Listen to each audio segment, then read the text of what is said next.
Bismillah, assalamu alaikum warahmatullahi wabarakatuh. Daawwattoota keenya jirra jirtu.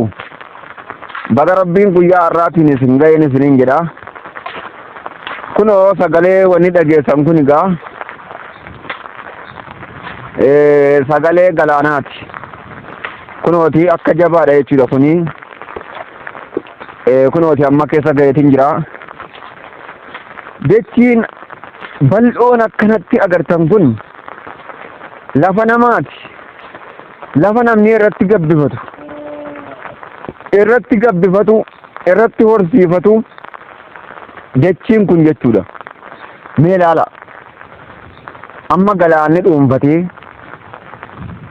galaanni yookaan immoo bishaan wanni diimatu kun bishaanii kunooti fayyaan lafa kanaa lafa hektaara takka ol. Subhanallah. Lafa hektaara takka ol wal faraqaadha jechuudha. Dachiin kun dachii faraqaati yookaan dachii taraa waan jedhan faraqaa. Baatii ja'a bishaaniif gadhiifna. Baatii ja'a ammoo addunyaa keenyaaf kenninaa itti fayyadamna jechuudha. Baatii ja'a jechuudha. Yoo cinaa takka bishaanii gadhiifne cinaa takka hangaaf immoo baatii ja'a itti fayyadamna jechuudha. Kana jechuunis yeroo gannaa yeroo roobni heddummaatu dachiin akkanatti dachiin bal'oon akkanatti agartan kunoo laala irraan gadoosaa asii ka'ee gadi hanga iskiriinni qabe kanaa gadi jechuudha. Lafa hektaara takkaa ol. Mee ilaala. Lafa hektaara takkaa ol kunooti galaanni akkanatti bishaan dhuunfatee bishaaniif gadhiifnee ammaasis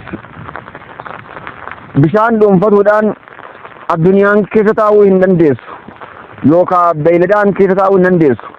Garuu yeroo roobni hin jirre baatii ja'a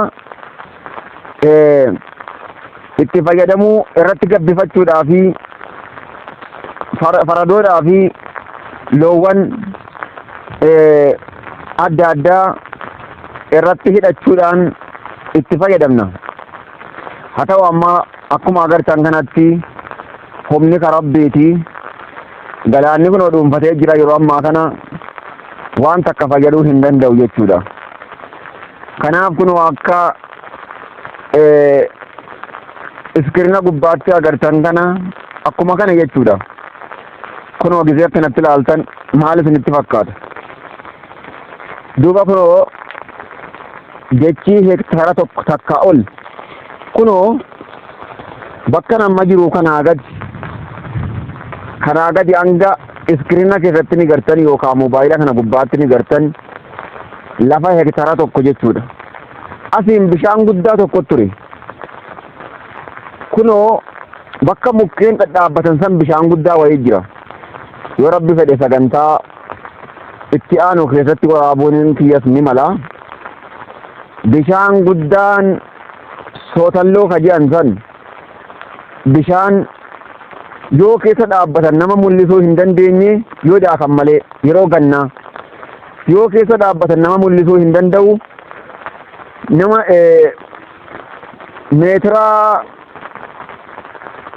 irraan gadoon isaa jechuudha hangi inni gadi fagaatu bishaan san meetira 2 jechuudha.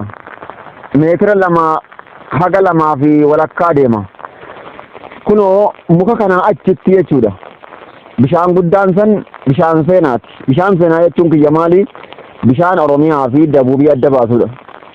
Oromiyaa fi Dabuubii Iluu Abbaa Boraatii fi Dabuubii kan godina Boongaa jalatti owwaatan san adda baasa bishaan seenaati. Saniif bishaan seenaa kana inshaallah kan inni isinii waraabuun tahaa. Hangasuu chaanala kana subscribe nu godhaa.